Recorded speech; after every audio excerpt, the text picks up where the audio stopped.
Tracee Loran, and I do have a story for you. So, a few years ago, right before COVID, my goddaughter was visiting me, and we wanted to go to a college tour. So, we went to Harvard and we took the bus, but to get to the bus, we jumped in an Uber share. So, this is when Uber share was still popular. Now when COVID, it's not so popular anymore, but so she jumps in. So the Uber comes and we see someone's already in the back seat. So my goddaughter jumps in the front. I jump in the back. And I notice that there's a baby car seat. So that's the first thing I see. And I'm like, oh, but it's empty. And I said, oh, where's the baby? And as I'm saying, where's the baby? I look over at a pregnant woman, not just pregnant, in labor. And I said, you're having a baby now? And she's like, yeah. So now I just start freaking out. I'm like asking her all these questions. Well, where's your husband? Where's your boyfriend? Where's your family? I'm just like, and I know she's like, girl, I am having a baby. I don't have time for all of this stuff. So I'm like, I grab her hand. I'm like, well, can I pray for you?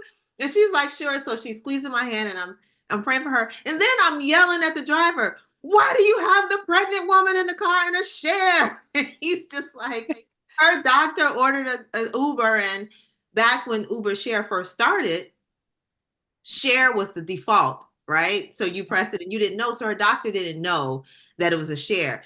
I'm like, well, why did you pick me up? You just kept going to the hospital. So he's driving not fast enough for me. I'm like, man, push it, push it, push it. Let's get to the hospital. So we get to the hospital. I jump out like a mad woman. I grab the car seat and I grab the pregnant lady and I run into the emergency room. This woman's having a baby. So they're like, all right, we'll take it from here. So they got her and they put her in the wheelchair and they wheeled her upstairs. And I was like, so my goddaughter, I just got back in the car. And just like a New York moment, we go off to the bus station. And I was like, this is so New York. This is so New York. Like it really is. But it was crazy. I mean, it was so crazy. I thought about her. I wrote about it on Instagram and on Facebook. And, it was just one of those, seriously, a New York moment. But my friends always say only me, because the craziest stuff happens to me all the time. Like all the time. So that's my story. Well, hello, this is Don. And this is Gina with Focused Healthy Family. And this is podcast number 137. And today we have such a great honor today to be talking with Tracee Loran, an actress from New York. Tracee Loran is a New York City-based actress, writer, producer, and content creator who has divided her time between New York City and Mississippi for the past 6 years, caring for her grandmother. Her series Black History Baddies has 1.5 million views across social media. It was conceived during her time in Mississippi after reading an article about Claudette Colvin, a pioneer. She felt she should have learned about this in school, but never did. In this one-woman show, Tracee plays all the parts: writing, acting, directing, editing, researching, cinematography, costume design, and more.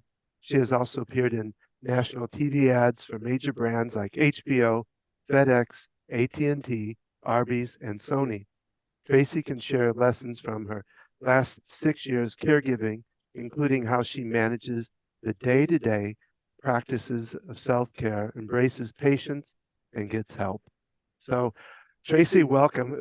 Like I said, I'm excited for you being here because watching your stuff, you just have such wonderful energy. I was so taken by the Baddies show that you do, and how you make history fun, but also, you learn about people you never would have. And it is sad that it's not done in school, So anyway, I'll stop going on. I'll let you do some talking, but welcome. Thank you for being here. Yes. Oh, thank you so much. I'm so happy to be here with you both. Thank you. So I'm And thank kind you of for watching curious. Baddies. What's that? Thank you for watching Baddies. Thank you. Yes, I enjoyed it as well. It's a lot of fun. And it's still going on to this day. Mhm. Okay. Yeah, 'cause Keep up with it. Season 4 dropped this year. okay. Well, So That's yeah, a I'll drop them during Black History Month so they can run for Black History Month and then Women's History Month, which that's a happy accident that they're both of the months are together. And yeah, so thank you so much. I'm 4 years in. It's a lot of work, yeah. but I'm happy to do it. Well, I'm kind of curious.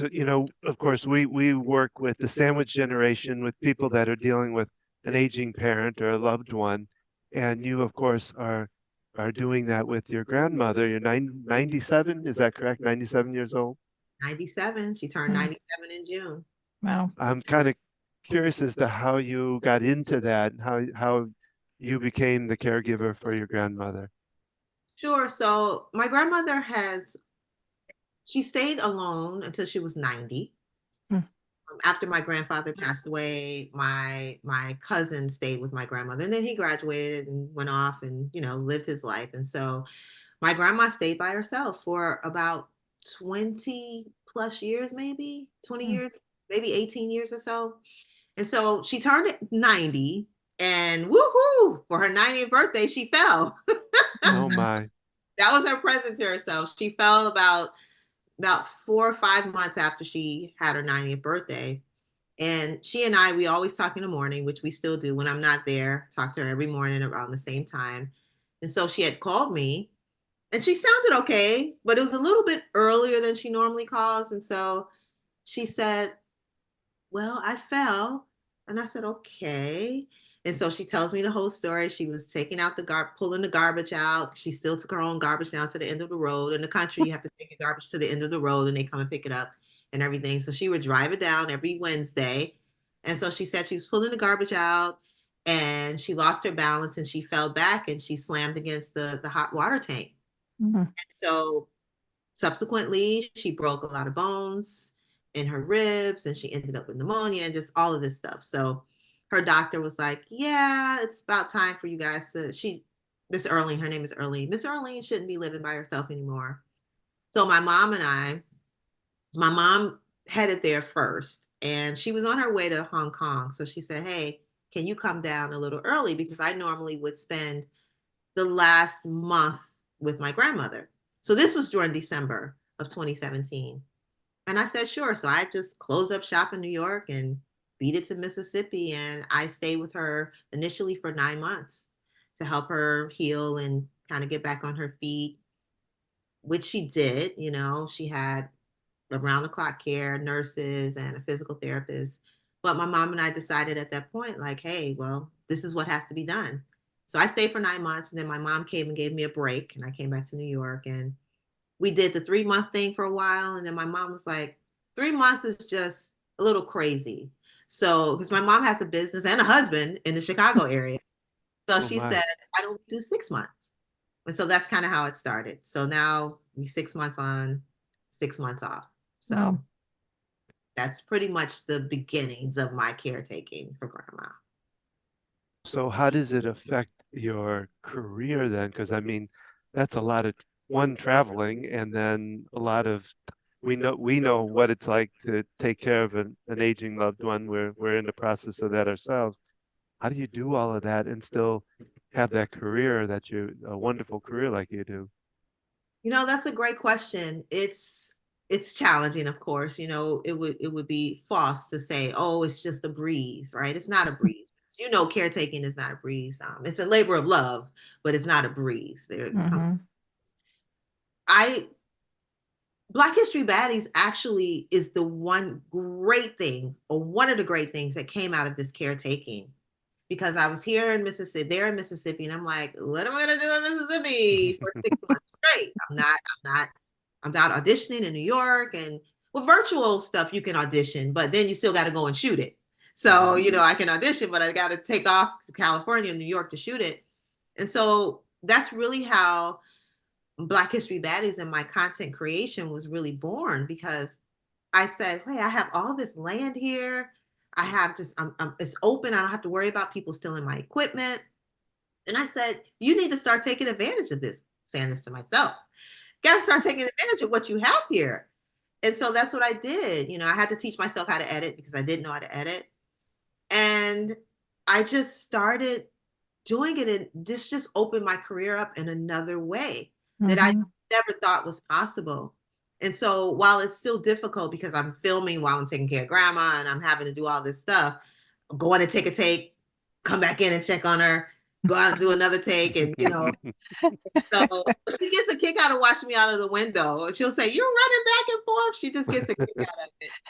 And so, yeah, it's challenging, but I found a way to navigate. I can do virtual meetings. If I have anything that I need to take care of, I can do it that way at least. So I'm not completely disconnected from LA or New York. It's just a little bit more complicated if I have to come to LA or New York. Now it's a little easier because we have help in the Mm. house for the first 3 years. Mom and I, whenever it was our tours of duty, I like to say, we didn't have any other help, Mm. just us. And we had family. Let me take that back. We have family in Mississippi, and they are lovely. They're wonderful people. And anytime we need to take a step out or go to the store or something, they're willing to come because they love grandma. But I mean, straight like 7, 6 hours of help just in the house, consistent. Mm. So now, 3 years later, we finally have amazing women who work from 8:30 to 3:30, Mm. Monday through Friday, and then every other Saturday. So now it makes it a little easier for me to do my filming during the day, or, step away, take care of myself, just mental health and my own personal well-being, or my mom's when she's there. So now it's a little bit easier to navigate my career. Not easy, but easier for sure. Yeah. Yeah, it's a juggling act. Any of us, working and caring for, I mean, my dad's at a facility. He has Parkinson's with dementia and he's at a memory care facility, but being a part of his care and still, visiting him, trying to spend time with him and um yeah, and what you mentioned, having time for self-care, that's so Very important. important. I actually took this morning and I went hiking by myself. Um, it's such a treat because this is something I've enjoyed with my kids, but I usually go with them. And I had homeschooled up until recently, and my daughter's in high school. And I'm like, I can go by myself. I don't have to be going with somebody. And so it was just different. But that self-care is so important. And tell us more things that you do, to incorporate that, especially when you're there in Mississippi. Sure, and congratulations for going on a solo hike. Thanks. So Yeah, that was I had dad duty today, this morning, so I had to go no in. hiking for you. No hiking Yeah, for you no today. hiking for me. So when I'm in Mississippi with my grandmother, my cousins, I'm very close to a lot of my cousins there. We go to the movies. I love to do that. Or sometimes I just want to sit outside. We Mhm. we are fortunate and blessed enough that we have a lot of land that my great grandfather left to us, and so just go out there and maybe I'll listen to the birds. This year, I actually raised some birds. Hmm. I Wow. got a mom came and nested in a piece of furniture that I had bought that I was going to restore. That's another thing I do. I do vintage furniture restoration. But I was going to restore a piece of furniture and I left it outside. And surprise, one day I went and it was a beautiful nest. And I was like, oh my gosh, this nest is glorious. And then the next day there were 4 eggs. I was like, what this? So I raised these eggs until they hatched and then they flew the coop. I was so sad when they left. But so just stuff like that, doing my vintage furniture restoration, just sitting outside, listening to the birds, or going to town and just taking a ride around town, just things like that. I love thrift store shopping. That's how I buy all of my Black History Baddies costumes. I get from the thrift store, and I have over 100 pieces of wardrobe. Wow.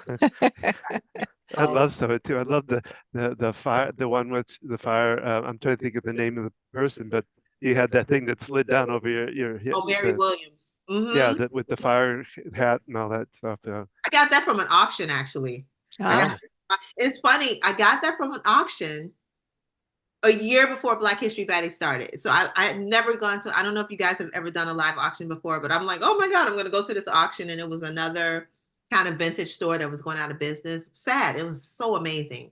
So I'm like, I'm going to get something.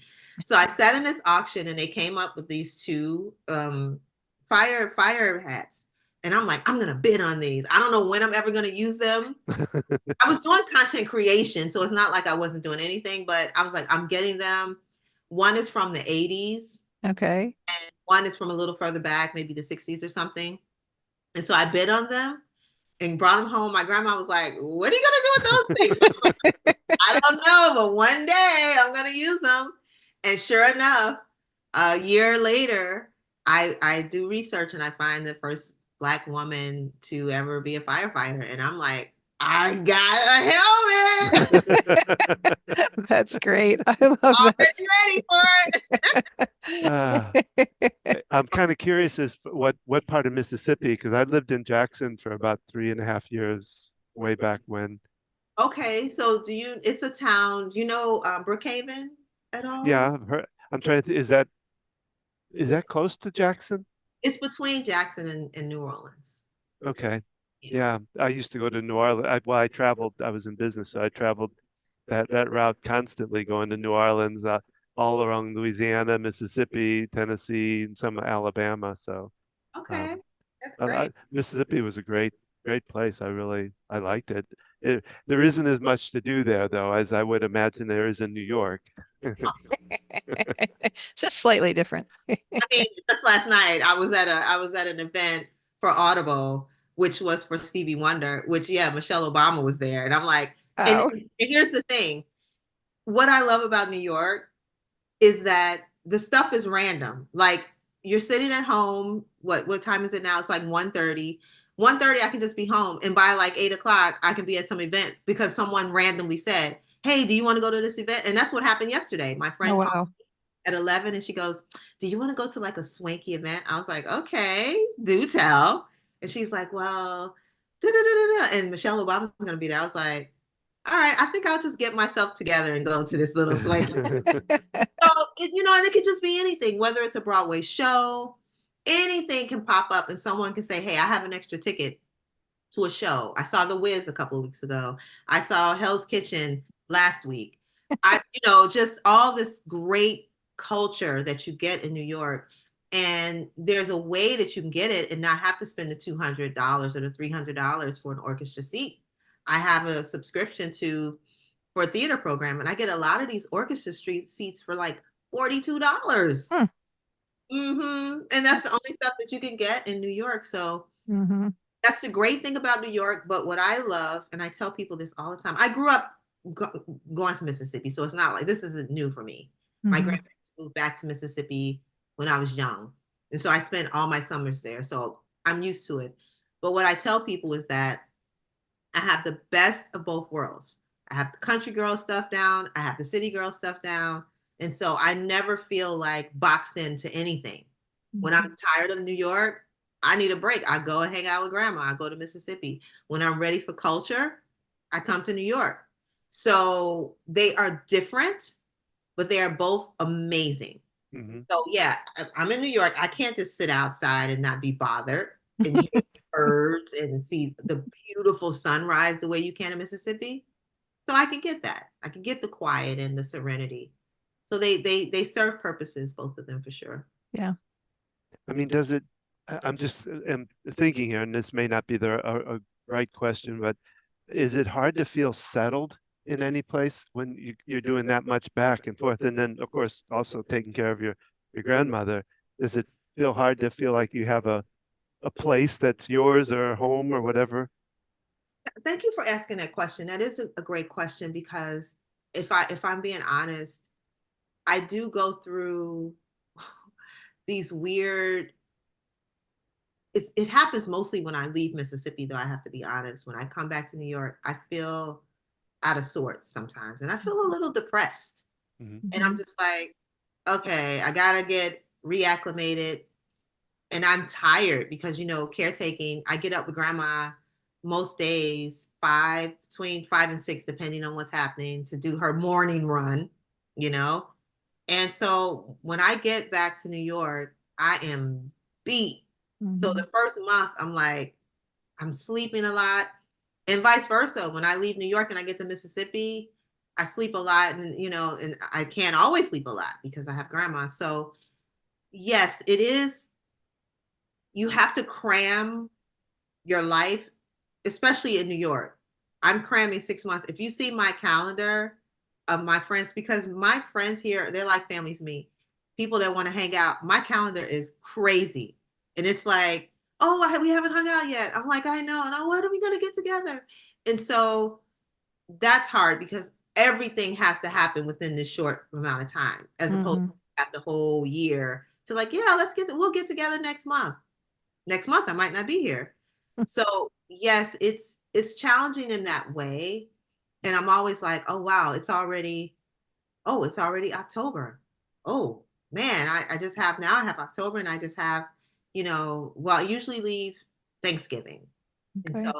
thankfully Thanksgiving is later this year. So I'm actually like, all right, I have an extra week this year. Last year it was short. It was like the 23rd. And I'm like, wow, this is early. So it is challenging to kind of get settled.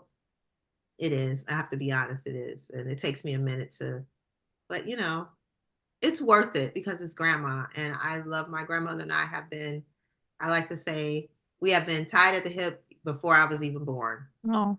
Always close, always. So it makes sense that I am one of her caretakers, and it's me. We are very, very tight, and so it's worth it. She's sacrificed a lot for me.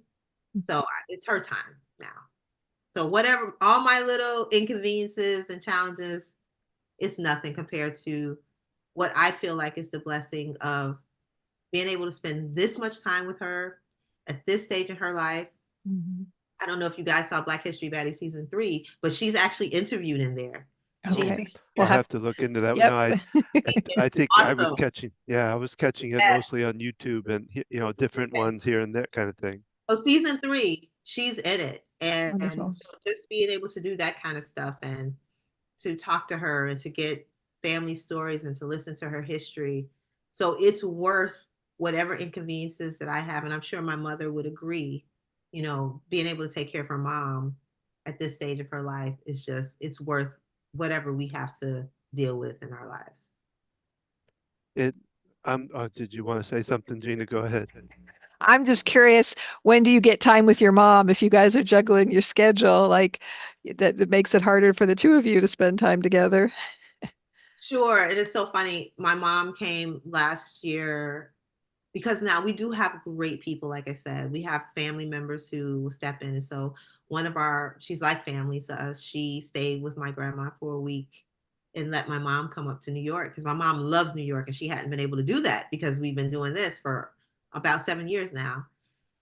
But what I do when I go to Mississippi, or when my mom comes for her tour of duty, I'll stay a couple of weeks just to hang out with my mother and have more time with her. And I've gone back. I've been back. You would think that I'm still there, but I've been back to Mississippi already 3 times this summer. Okay. There a couple of weeks ago because my mom and my stepdad, they always go to my stepdad's family reunion. So my mom's always like, oh, do you mind? So I'll go and I'll sit in for her. So I was with grandma for 2 weeks. It's always only supposed to be like a weekend, but I'll extend it. So I'm there longer than I'm supposed to be. So, but I get a chance to hang out with my mom, we're close too. So that's important for me, Yeah. to see her and hang out with her. And so we get to watch movies and stuff like that. And yeah, so that's important as well. Thank you for asking that. Well, that brings up a thought that we talk a lot about talking in advance with our parents about getting their wishes for when that things start to decline for them. I would imagine that, well, I don't know how, that going through this with your grandmother, have you and your mother talked about, like, in the days when either your father or mother, some of this decline starts to happen, have you talked about what their wishes are, what they want to do, and have you done any of that? So I'm my mother's only child. And so I tell my mother all the time, listen, you need to stay on your toes, honey, because you will be put in a nursing home if you don't. Don't make me mad. You will go to a nursing home. You know, my mom and I have not spoken about that in terms of what she wants. I mean, I'm going to take care of my mother, you know. I guess we have the family like plotted, and in terms of like funeral arrangements and stuff like that. My grandmother, though, you never had to ask this woman what she wanted. I mean, from my mom said she's been talking about this since she was little. My grandmother, she has the dress, she has this, she has that, she's all the stuff. I'm like, Grandma, I don't want to talk about that stuff because I'm not good talking about that kind of stuff. I know it's part of life, but she is just so like out with it. Now remember, I want to wear this purple dress and I want that. I'm like, you can't even fit that purple dress anymore. It's too big for you. I don't care. I want to wear that purple dress and I want these kind of all her whole thing is paid for. She paid for the whole funeral. She doesn't trust us to take care of anything like that. She's taking care of all of that stuff.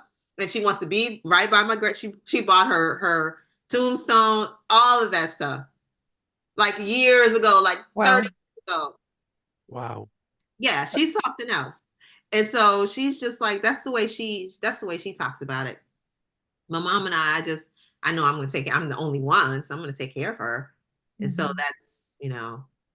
that.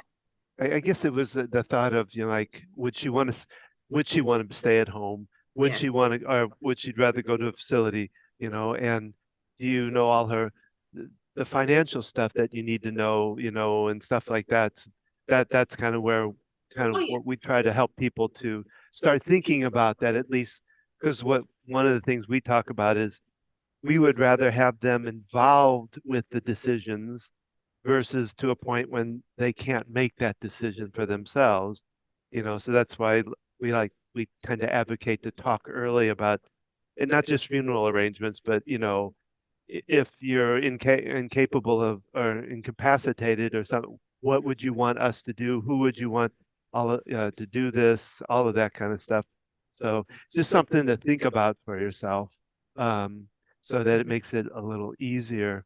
We've seen a lot of people that, like you say, the fall happens, and all of a sudden the cognitive abilities start declining very, sometimes rapidly, and then they can't make the decisions for themselves, and you're stuck with, well, what do I do? Where do I get this, and where do I find this? And so anyway, that was my thought with that. Oh yes, yes, yes. That is such a great point. And we talk about obviously insurance policies and where this is and where that thing is. And so we do talk about the financial aspect of it. And so I think I know a lot, and I probably can know more just in terms of like, okay, where exactly is it? How do I access it? I think that's important, just to know like I know it's there, but all right, what do I do to get to it? Yeah, Mhm. yeah. I do agree with you that it is important, and I do think that in life many times we don't because we're thinking about the day-to-day stuff in life, Mhm. Mhm. not really thinking that far ahead. And so just even Mhm. wills and all those things, I think that it is important, and I think that there is much more of a push now to talk about those things more than say back whatever before. Right. Well, and as you're seeing, your life is rapid fire. You're doing stuff for your grandmother, your work, all of that. So you don't always have the time to think about it. And that's so, yeah, we get that too. We understand that point too. Yeah, I'm curious going back to when the doctor said that, your grandmother shouldn't be staying by herself anymore. Was she on board? Like, was that a bit of a struggle, or because some people are kind of resistant to that? Like, no. No, she was fine because like I said, grandma, she she loves having me around, and so she was fine with that. What she was resistant to was the stuff like, you got to use a walker now, lady. You got to use a walker. There are things that you just have. That took a while for her. I would see her sneaking down the hallway and, going by herself without the walker and everything. That was the big thing. Before that, it was convincing her to have them move the mailbox, because I don't know how much your listeners know about country living, but the Mhm. mailboxes are on one side of the road. So it Mm. doesn't matter if your house is on the other side of the road, your mailbox can be on the side of the road with the mailbox. The mail person can easily navigate. Mm-hmm. Well, this lady, up until she was like 80 something, was still driving her car to the other side of the road, backing back. That is danger zone. And we were like, Grandma, I think when you turn 75, I think it is in that town, you can apply to have the mailbox put right in your yard. Mm-hmm. She held on to those papers for so long. So finally one day she just got spooked. She never told us what happened. She just said, all right, I'll send those papers in. I'm like, what happened? Whatever it was, she just got spooked about it. And so things like that, because she is fiercely independent. She has always been very, very independent. So things that made it seem like, as many people, that's taken away their independence and abilities. So it was more about that. It was not about us living with her, but definitely about things that made it seem like we are taking away her rights, things on her own. That was a struggle. But now she's fine with everything now. She lets you guys take the trash out and Lets us take the trash out and all that stuff. Well, I talk about this a lot in the fact of, I always use the example of, you think about when you're 16 and you get the keys to the car for the first time, you get that driver's license, how exciting it is and how your world expands, you can do more, go more places. And think about now we're doing the opposite and we're contracting and how difficult that's got to be for them mentally as far, and socially. I get the resistance. I'm afraid I'm going to be that way too myself. Yeah, not Y'all want are. to. Yeah, Be honest. We who wants someone to tell them what to do? yeah. And I think what's very important as a caretaker or caregiver is to enable the person to feel like they have some agency in their own life and their own decisions. mm-hmm. So, when I'm at the doctor with Grandma, I don't talk over her head. I say, Grandma, what do you think? Did you understand what the doctor said? Like, to tell them to direct the questions. My grandmother is very mentally sharp. So when they're asking me questions, I'm like, oh, you can ask her. Oh, what's her birthday? What's her weight? Oh, she can answer. Mm-hmm. Like, she knows her birthday, she knows her date, her weight, she knows where she lives. Ask her those questions. Don't ask me. Mm-hmm. So things like that allow her to feel like, okay, I'm still a part of this. Or, Grandma, what do you think about that? And she'll Mm-hmm. say, oh, whatever you think. I'm like, yeah, I know, but tell me what you think. And then we'll make the decision together. So that way she doesn't feel like we're just trying to strip everything away. And I just say to her, listen, I would say the walker is there to keep you as independent as Mm-hmm. possible. That's what it's there for. Because if you fall and break your hip, that's it, sister. I can't pick you up. So what, you know what I mean? So I'm like, that helps you to still be able to do all the stuff that you can do on your own. She still does a lot of stuff on her own. She can still feed herself and she can still do a lot of things. Mm-hmm. And so I'm like, but if you fall, that stuff may be gone. Mm-hmm. So that's how I was able to finally encourage her to use the walker, to use it more and to use it. Now she can't live without. Now she's like, I'm like, lady, you can stand up without the walker now. Now it's just like, I need my walker. I'm like, now she's gone the other way. I'm like, you'll be okay. Like, all of a sudden you can walk without the walker. So yeah, I think it's important to help them, to allow them to feel like that they still have some agency in their own bodies. Yeah, you said several great things there, Tracee. And I'm an occupational therapist and have worked in geriatrics for years. So yeah, people are funny about they don't feel like they're really walking if they're using a walker. And then I've got my people who love it. That it's like this keeps me going. And the other thing is just, occupational therapy is all about promoting someone being at the highest functional level independently that they can and safely. So how can you change things around? Because you're right. Why do we talk over people when they're sitting right there? Even my father, who's got significant dementia, he's been in and out of the hospital a lot. And before they give your medicine, they have to ask your name and birthday.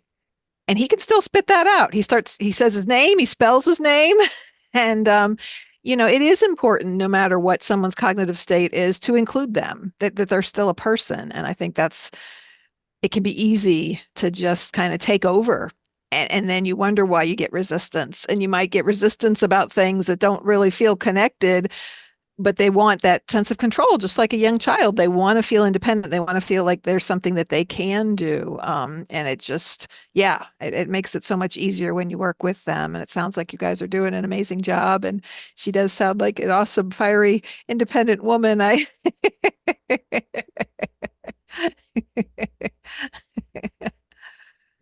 Yeah. She keeps me on my toes.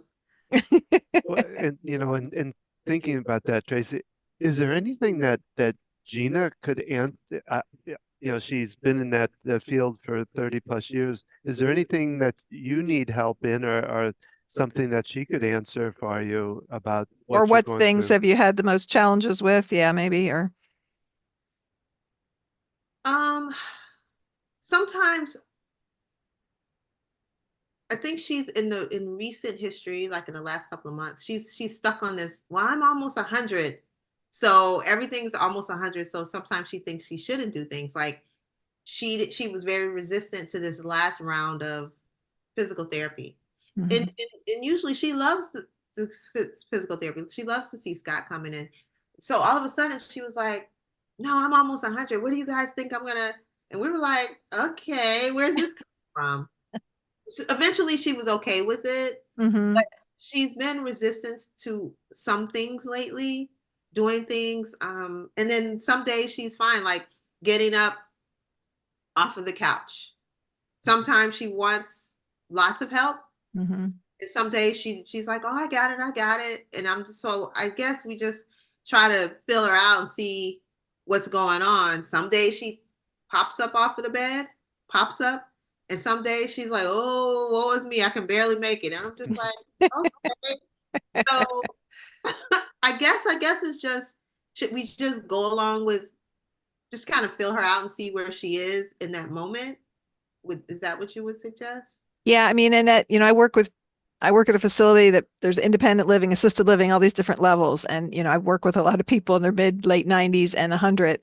Um, and younger people, which in my world is less than 90. I get 70-year-olds, I'm 78. And it's like, yeah, this lady over here is 95 and she's running circles around you. Um, we want to encourage them to keep moving, to keep their independence. But there is a point when you're like, you're 97, you're 99. I've had family members who are just like, no, don't give up. You want to keep going. And I'm like, at some point, you got to let go because this person is not going to live forever. And, I've had people, it's like, yeah, you're 99. You don't want to get out of bed today. I'm not going to make you. If I was 99, I didn't want to get up. Um, If I make it that far, I'll be. and the fact that she's not doing it every day, right? Because if she's not getting up every day, then she's going to decline quickly.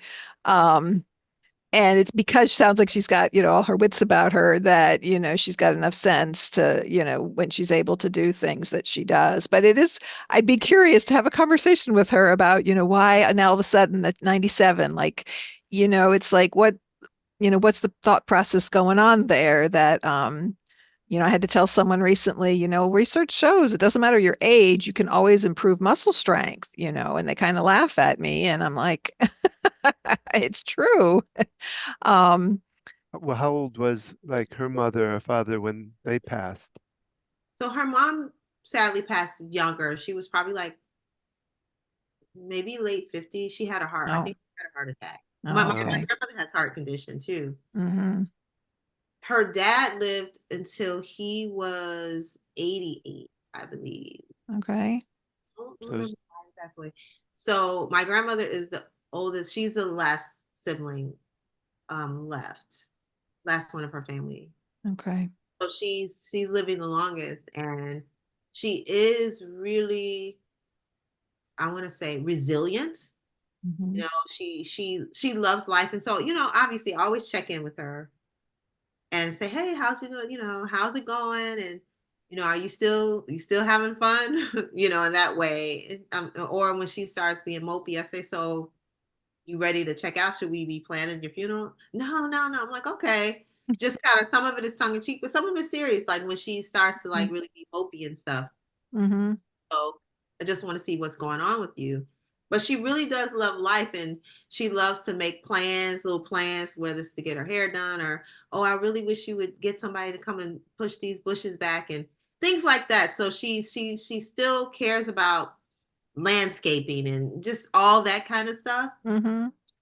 She hasn't checked out on that thing and how she looks, and she's always been a fashionista, and so I try to continue to keep her looking really, buying her pretty stuff, and so she cares about her hair and all those things, so she's still caring about the stuff that you care about, Mm-hmm.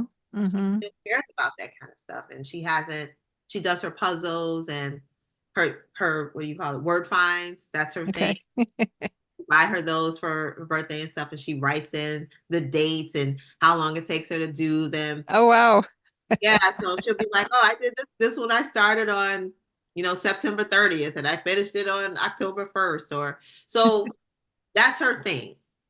So she still cares about a lot of that stuff, but sometimes, obviously, I'm not 97, and I'm sure that going through your mind as you're looking at your life, and she goes, I can't believe I'm 97. She says that sometimes, and I can see in her eyes that what she's doing is she's being kind of somber and melancholy about life that has passed.